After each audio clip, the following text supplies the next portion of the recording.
ഇപ്പോൾ ഒരു വളരെ പ്രധാനപ്പെട്ട വാർത്ത കൂടി വരുന്നു. നമ്മൾ അല്പസമയം മുൻപാണ് VBG റാംജി പദ്ധതിയുടെ കാര്യം പറഞ്ഞത്. കേരളത്തിൽ തൊഴിലുറപ്പ് പദ്ധതിയുടെ കൂലി കൂട്ടിക്കൊണ്ട് കേന്ദ്രം വിജ്ഞാപനം ഇറക്കിയിരിക്കുന്നു. 409 രൂപയായിട്ടാണ് ഈ തൊഴിലുറപ്പ് പദ്ധതിയിലെ, ഇനി അത് VBG റാംജി പദ്ധതിയാണ്, അതിലെ കൂലി കൂട്ടിയിരിക്കുന്നത്. പി ബസന്ത് വിവരങ്ങളുമായി. ബസന്ത്, ഈ പദ്ധതിയുമായി ബന്ധപ്പെട്ട ഒരു റിപ്പോർട്ട് നമ്മൾ ഇപ്പോൾ കൊടുത്തതേ ഉള്ളൂ, അപ്പോഴാണ് ഇങ്ങനെ ഒരു പുതിയ അപ്ഡേറ്റ് വരുന്നത്. എന്താണ് വിശദാംശങ്ങൾ? ശ്രീജ, അല്പസമയം മുമ്പാണ് കേന്ദ്ര സർക്കാർ ഈ കൂലി കൂട്ടിക്കൊണ്ടുള്ള വിജ്ഞാപനം പുറത്തിറക്കിയത്. അതിലേറ്റവും സുപ്രധാനമായിട്ടുള്ളത് ഇന്നാണ് പുതിയ പദ്ധതി, അതായത് മഹാത്മാഗാന്ധി തൊഴിലുറപ്പ് പദ്ധതിക്ക് പകരമുള്ള റാംജി പദ്ധതി നടപ്പാക്കുന്നത്. അല്പസമയം മുമ്പ് കേന്ദ്ര സർക്കാർ ഇത് സംബന്ധിച്ച പുതുക്കിയ കൂലി അല്ലെങ്കിൽ റിവൈസ്ഡ് വേജ് റേറ്റ് പുറത്തിറക്കിയിരിക്കുന്നു. അതിലേറ്റവും സുപ്രധാനമായിട്ട് സർക്കാർ പറയുന്നത് 300 രൂപയ്ക്ക് താഴെ യാതൊരു വിധത്തിലുള്ള കൂലിയും ഉണ്ടാകില്ല എന്നുള്ളതാണ്. 10% വരെ ശരാശരി എല്ലാ സംസ്ഥാനങ്ങൾക്കും കൂലി കിട്ടിയിട്ടുണ്ട്.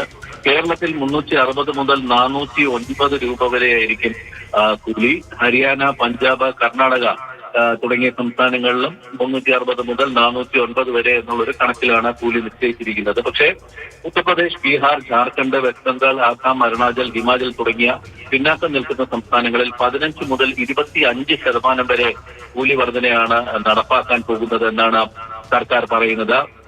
ഇത് ചരിത്രത്തിൽ തന്നെയുള്ള ഏറ്റവും വലിയ വർധന എന്ന് പ്രഖ്യാപിച്ചുകൊണ്ടാണ് പുതിയ തൊഴിലുറപ്പ് പദ്ധതി ഇന്ന് മുതൽ പ്രാബല്യത്തിൽ വരുത്തിക്കൊണ്ട് കൂലി വർധന കൂടി സർക്കാർ ഇപ്പോൾ വിജ്ഞാപനം ചെയ്തിരിക്കുന്നത്. ഇന്നിപ്പോ ഉദ്ഘാടനം നടക്കാനിരിക്കെ വലിയ രീതിയിലുള്ള പരാതികൾ ഉയരുന്നുണ്ട്. സംസ്ഥാനങ്ങളൊക്കെ സുപ്രീം കോടതിയെ സമീപിക്കാനൊക്കെ ഒരുങ്ങുന്നുണ്ട്.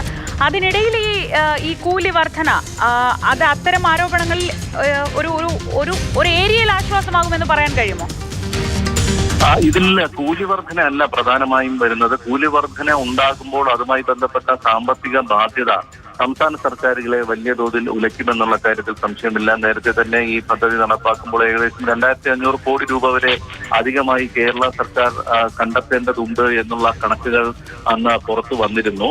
ഇപ്പോൾ ഏകദേശം 1200 കോടിയോളം രൂപ മാത്രമാണ് ഇപ്പോഴത്തെ ബജറ്റിൽ VD സതീശൻ വകയിരുത്തിയിട്ടുള്ളത്.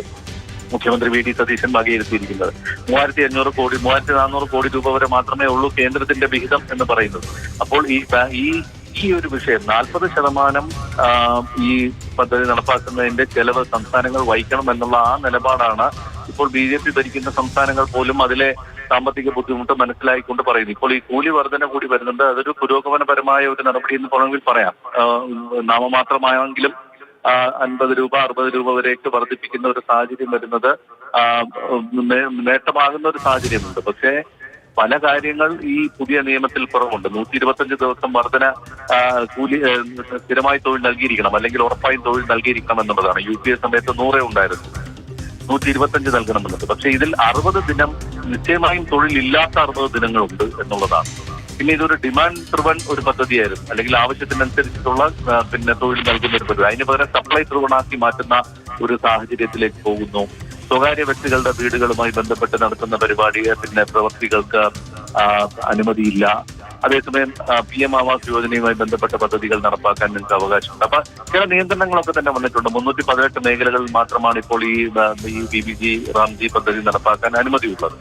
അപ്പോൾ ഈ വിഷയങ്ങളൊക്കെ ഒരു ഭാഗത്ത് നിൽക്കുമ്പോഴും ഇന്നത്തെ ഈ ഒരു ദിവസം കൂലി കൂട്ടിക്കൊണ്ടുള്ള വിജ്ഞാപനമാണ് സർക്കാർ ഇപ്പോൾ പുറത്തിറക്കിയത്.